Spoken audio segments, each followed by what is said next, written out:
C'est un peu une thérapie par le déclenchement, quoi.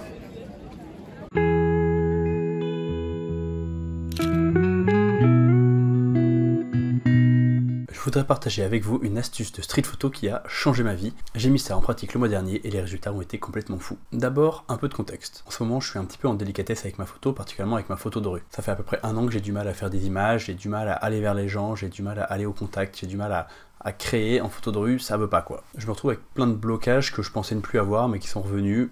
Je sais pas pourquoi. Le problème avec la photo de rue, c'est que c'est une histoire de confiance, et du coup, plus on bloque, moins on y arrive, plus on bloque, et c'est un cercle vicieux. Bon, je vais pas m'attarder plus longtemps sur mes problèmes, parce que j'en ai parlé longuement dans cette vidéo, si vous voulez aller voir, j'en parle beaucoup plus en profondeur. Mais je voulais juste vous donner une petite idée de où j'en suis en photo de rue en ce moment. En avril, je suis parti en vacances en Italie. Je suis allé en Toscane, des vacances sans enfants, c'était trop bien. Et je me suis dit, tiens, ça va être l'occasion pour refaire un petit peu plus de photos de rue. Parce que oui, c'est parce que j'ai plein de blocages que j'ai perdu l'envie. L'envie de faire des photos de rue, elle est toujours là. On a commencé notre voyage à Pise, et à Pise, il y a un monument dont vous avez forcément déjà entendu parler, c'est la Tour de Pise. La Tour de Pise, c'est un endroit très touristique. Il y a beaucoup de gens qui viennent voir la fameuse tour penchée, et je me suis dit que c'était l'occasion pour refaire un exercice que j'ai déjà fait, faire des photos des touristes. Et plus précisément, faire des photos de touristes pour emmagasiner de la confiance. Je m'explique. Faire des photos de touristes, c'est le cheat code ultime de la photo de rue. C'est trop facile. Quand vous êtes dans un endroit touristique, il y a 1000 personnes, les 1000 personnes sont plus ou moins en train de faire la même photo du même endroit, tout le monde a plus ou moins son téléphone en l'air, son appareil photo, tout le monde est là pour faire des photos, donc quand vous arrivez, le petit photographe de rue, avec votre appareil, vous surprenez personne, vous passez complètement inaperçu, vous pouvez faire des photos dans tous les sens, vous pouvez faire des photos des gens, vous pouvez vous approcher hyper près, personne va réagir, vraiment, les endroits touristiques, c'est trop facile quoi. Mais vraiment, si vous ne croyez pas essayer, vous allez passer 100% inaperçu.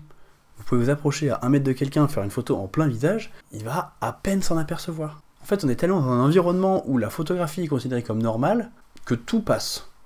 Alors que si vous allez 2 rues plus loin, ce sera pas du tout aussi facile. Mais à l'endroit touristique, la photo de rue, c'est très facile. Du coup, mon idée, c'était d'aller faire des photos des gens, de près, voire d'assez près, de vraiment faire un peu du rentre-dedans. Pas forcément pour faire des photos extraordinaires, enfin je vais faire les meilleures photos que je peux, hein, mais c'est pas forcément le sujet qui est le plus extraordinaire. En revanche, quand tu es au milieu d'une foule de touristes, il se passe tellement de trucs, il y a tellement de gens que tu peux faire beaucoup de photos en peu de temps. Et donc il y a un peu un côté, même si ça va pas être toutes des photos extraordinaires, le fait de beaucoup déclencher, ça va te rendre la confiance de en fait ça marche, en fait j'ai pas de problème, en fait j'y arrive, en fait tout le monde s'en fout de moi, en fait je gêne personne, en fait je peux et je sais faire de la photo de rue. C'est un peu une thérapie par le déclenchement quoi. Et en plus de ça, c'est tellement un endroit propice à la photo de rue que tu peux vraiment prendre ton temps, réfléchir à tes compositions, parce que t'es pas là à avoir peur d'être vu quoi. Tout le monde te voit, mais c'est pas grave. Je suis allé voir la tour de Pise, qui est penchée, je sais pas si vous avez entendu parler. Quelle surprise. Et ce qui est marrant à la tour de Pise, c'est que l'espace dans lequel on peut faire des photos est assez petit en fait. Parce qu'il y a une grande partie des pelouses qui sont interdites au public, on n'a pas le droit de marcher dessus. Du coup, tous les touristes qui font les photos sont tous au même endroit. Il y a une genre de rue, et tout le long de la rue, il y a des gens qui font des photos de la tour de Pise. Donc en fait, ce que je me suis amusé à faire, c'est remonter la foule dos à la tour de Pise, donc je suis face aux gens qui font des photos, et faire des photos au passage. Faire des photos, faire des photos, faire des photos. Et j'ai pas fait de la photo pendant très longtemps, peut-être une grosse demi-heure, mais j'ai vu vraiment plein d'images très cool. J'avais choisi le 23 mm, qui est mon objectif favori pour la photo de rue, et regardez quand je monte des images, j'hésite pas à aller super près des gens.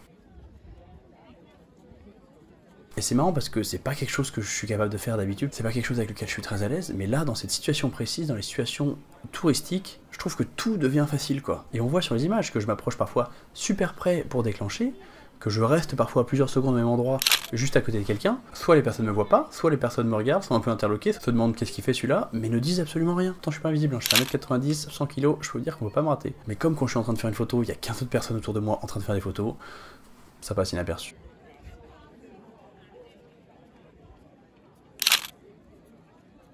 La photo de rue, c'est vraiment quelque chose qui est pas facile à faire, voire très difficile pour certaines personnes, particulièrement les photographes introvertis. Et du coup, je trouve que cet exercice-là, d'aller dans un endroit où c'est très facile, et pour moi, l'endroit où c'est le plus facile, c'est le lieu touristique,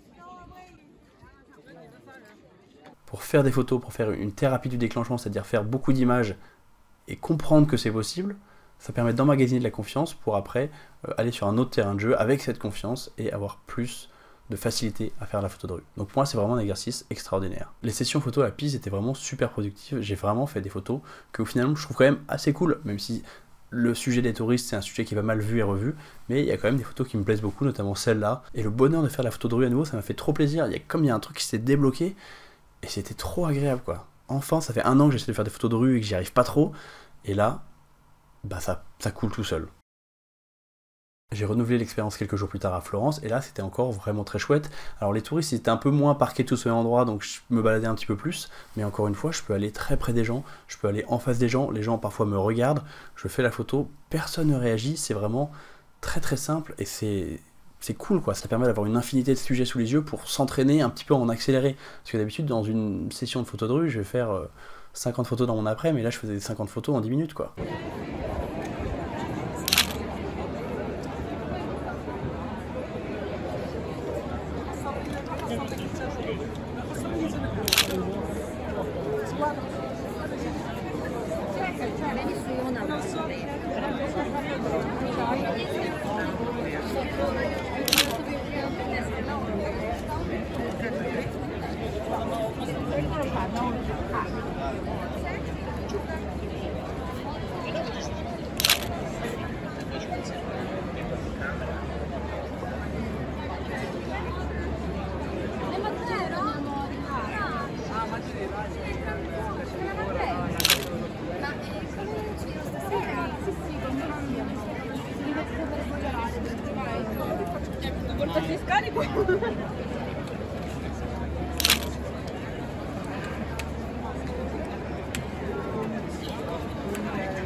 Je vous ai dit, l'idée c'est plutôt de privilégier la quantité à la qualité pour emmagasiner de la confiance. Vous avez vu, j'ai fait quasiment aucun cut et j'ai dû prendre au moins une vingtaine de photos en 3-4 minutes.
Cette vidéo, elle est sponsorisée par Aftershoot. Aftershoot, c'est un logiciel qui utilise l'intelligence artificielle pour vous aider et vous faire gagner du temps dans le tri et la retouche de vos shootings photos. Prenons l'exemple de mon dernier mariage que je viens de finir de trier. Sur Aftershoot, je crée un nouvel album. Je vais choisir d'importer directement un catalogue. Je sélectionne le bon dossier. Ensuite, je vais choisir le profil. Cette fois, j'aimerais bien en créer un nouveau différent en utilisant un style IA préconstruit. Je vais choisir parmi les différents profils.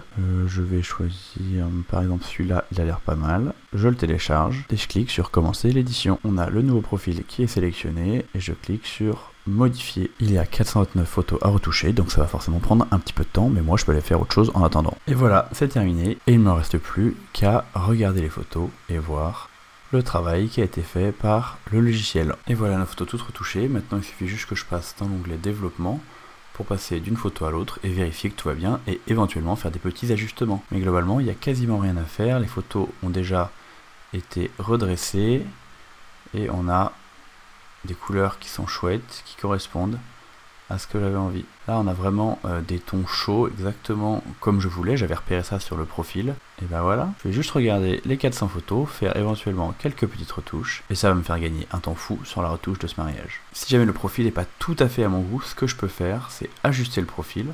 Donc lui demander, ah je voudrais quelque chose encore un peu plus chaud ou encore un petit peu moins chaud, et ensuite on enregistre les paramètres et on clique sur éditer à nouveau pour avoir une nouvelle retouche adaptée à nos nouvelles préférences, au profil ajusté. Moi ici j'en ai pas besoin, j'ai trouvé que le résultat était directement très bon. Entre le tri et la retouche, Aftershoot c'est vraiment un outil hyper complet pour vous faire gagner plein de temps en post-production, et moins de temps en post-production ça veut dire plus de temps pour faire des photos, et ça c'est quand même très cool. Ce que je vous propose c'est d'essayer Aftershoot complètement gratuitement pendant 30 jours. Il y a évidemment un lien dans la description, et si à la fin de la période d'essai vous avez envie de vous abonner, vous aurez 10% de réduction avec le code Paul Napo. Merci Aftershoot de me faire gagner plein de temps en post-production, et merci Aftershoot de soutenir la chaîne. Si je vous parle de cet exercice aujourd'hui, c'est parce que je veux vous convaincre de faire la même chose.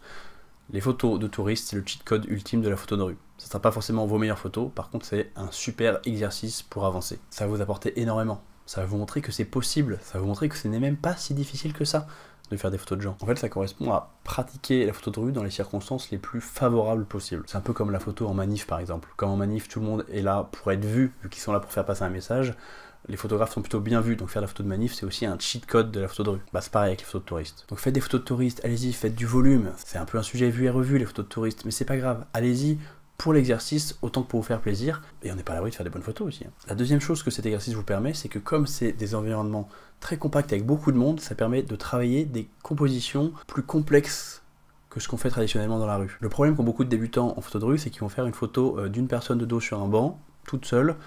Voilà, sur l'image il se passe pas grand chose, on s'emmerde un petit peu, alors que là comme il y a beaucoup de choses, on peut jouer sur la superposition de différents plans, mettre plusieurs personnages, jouer sur les mouvements, bref c'est un terrain d'exercice incroyable pour bosser sur ces compositions, pour faire des trucs un petit peu plus évolués et assez cool. Donc faites des photos de touristes où que vous habitiez.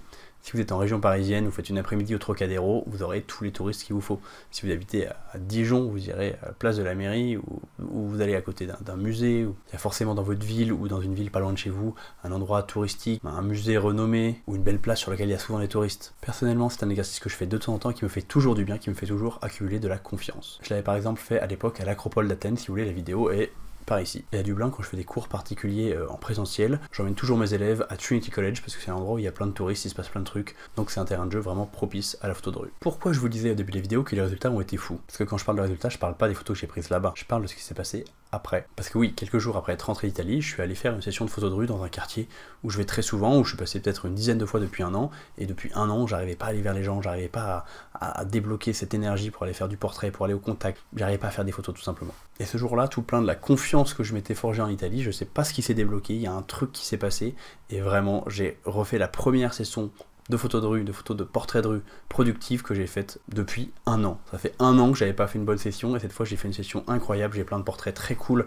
que je montrerai très bientôt sur Insta, suivez-moi sur Insta d'ailleurs, et franchement j'étais tellement heureux que ça soit enfin débloqué, et c'est fou parce que c'est vraiment qu'une histoire de confiance. La photo de rue, quand ça veut bien, ça marche de mieux en mieux, ça marche de mieux en mieux, et à l'inverse, quand ça marche pas, c'est la spirale négative, et ça marche pas, et ça marche pas, et ça marche pas. Vraiment, cet exercice en Italie, il m'a débloqué. Alors après, il y a peut-être pas que ça, hein, le fait que j'ai eu une très bonne session à mon retour à Dublin est peut-être multifactoriel, il n'empêche que je suis certain que la confiance accumulée m'a aidé. Merci d'avoir suivi cette vidéo. Si vous êtes un photographe débutant, j'ai créé une formation gratuite qui s'appelle le pack photographe débutant. Il suffit de cliquer sur le lien dans la description, et je vous envoie tout ça par mail. Pensez à me suivre sur Instagram, pensez à vous abonner à cette chaîne, et à la semaine prochaine. Salut!